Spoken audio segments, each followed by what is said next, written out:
जय हिंद बच्चों, chemistry point में आप सभी का स्वागत है।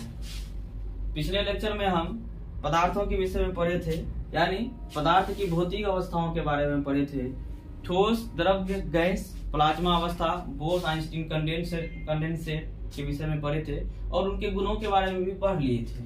तो आज हम पदार्थ के रासायनिक संरचना के आधार पर जो उनको वर्गीकरण किया गया है उसको पढ़ेंगे। तो यानी कि रासायनिक संरचना के आधार पर classification based on chemical constituent, उसको दो प्रकार से, एक है शुद्ध पदार्थ प्योर मैटर और शुद्ध पदार्थ इम्प्योर मैटर। शुद्ध पदार्थ को दो प्रकार से विभाजित किया गया है, तत्व और यौगिक।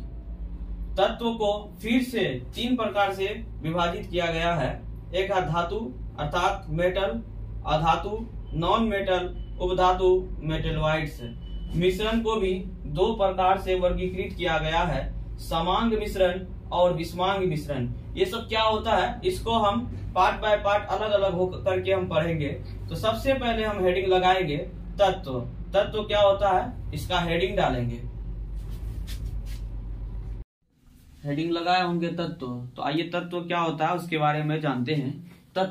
तत्व वह शुद्ध पदार्थ होता है जिसको किसी भी रासायनिक विधि के द्वारा और हम खंडित नहीं कर सकते हैं, यानी कि वो सबसे छोटी इकाई होता है, उसको रासायनिक प्रक्रिया के द्वारा और हम विभाजित नहीं कर सकते। वो यह लिखा हुआ है, तत्व पदार्थ का मूल रूप है जिसे रासायनिक प्रक्रिया के द्वारा अन्य सरल पदार्थों में विभाजित नहीं किया जा सकता है, जैसे सोना, चांदी, लोहा, तांबा इत्यादि।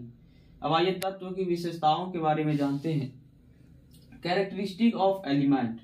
तत्व एक ही प्रकार के परमाणुओं से बना होता है, यानी कि वो एक सिंगल परमाणु होता है, वो तत्व कहलाता है।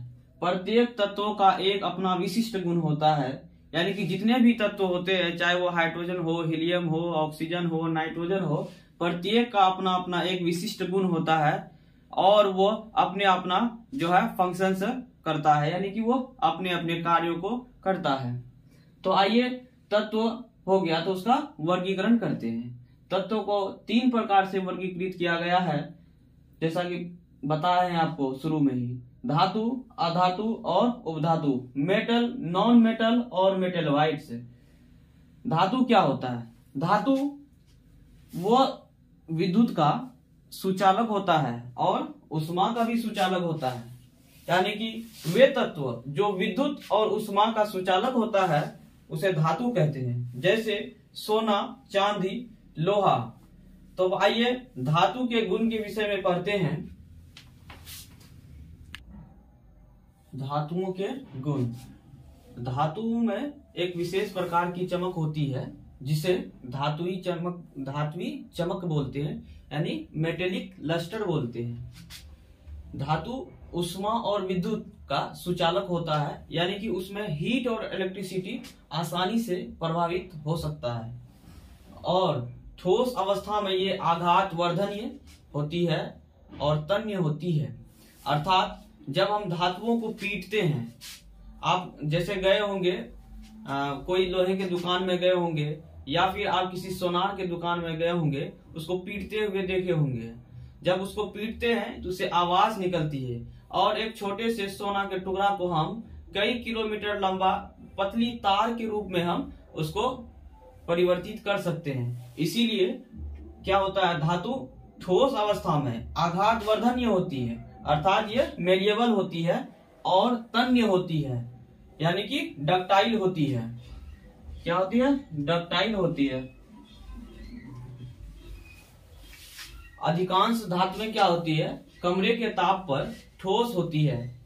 बट इसका एक अपवाद है बच्चों, केमिस्ट्री में बहुत सारा अपवाद मिलेंगे, तो ये आपको पहला ही अपवाद मिल गया है। जो पारा एक अपवाद होता है धातु का, जो कमरे के ताप पर क्या होता है, द्रव अवस्था के रूप में पाया जाता है। सभी धातुएं लगभग क्या होता है, वो ठोस अवस्था में पाया जाता है, परंतु इसका एक अपवाद आ गया निकल के, क्या, पारा, जो द्रव अवस्था में पाया जाता है। अब आइए हम अधातुओं के विषय में पढ़ते हैं। अधातु क्या होता है बच्चों, ये हीट और इलेक्ट्रिसिटी यानी विद्युत और उष्मा का कुचालक होता है। इसमें जो है हीट और इलेक्ट्रिसिटी पास नहीं हो पाता है। परंतु हम इससे पहले पढ़ाए थे धातु। धातु में क्या है, ऊष्मा और विद्युत आसानी से पास हो जाता है। और इसी का एक उपधातु होता है जिसको हम आगे पढ़ाएंगे। उसमें क्या होता है, धातु और अधातु दोनों के गुण पाए जाते हैं। तो ये लिखा हुआ है अधातु, ऐसा तत्व जो विद्युत और ऊष्मा का कुचालक होता है, अधातु कहलाता है। जैसे हाइड्रोजन हो गया, कार्बन हो गया, नाइट्रोजन, ऑक्सीजन, सल्फर इत्यादि। तो आइए अब हम लोग अधातुओं के गुण के भी विषय में पढ़ लेते हैं। उसके बाद फिर हम उपधातुओं के बारे में पढ़ेंगे।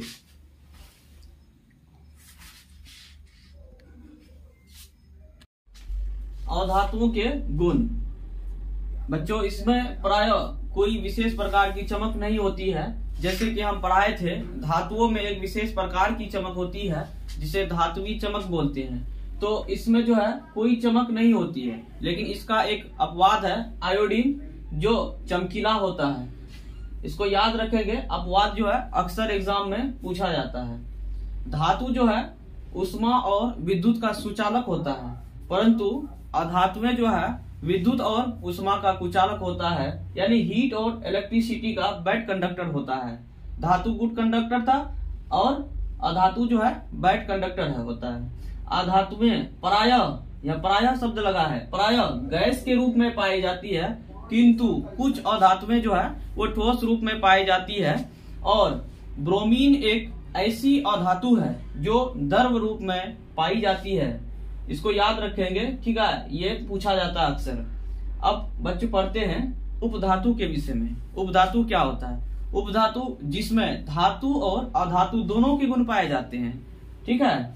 जैसे वे तत्व जिनमें धातु और अधातु दोनों के गुण पाए जाते हैं उन्हें उपधातु कहते हैं। जैसे बोरोन हो गया, सिलिकॉन हो गया, आर्सेनिक हो गया, जर्मेनियम हो गया, और इसी प्रकार और भी बहुत सारे हैं, ठीक है बच्चों।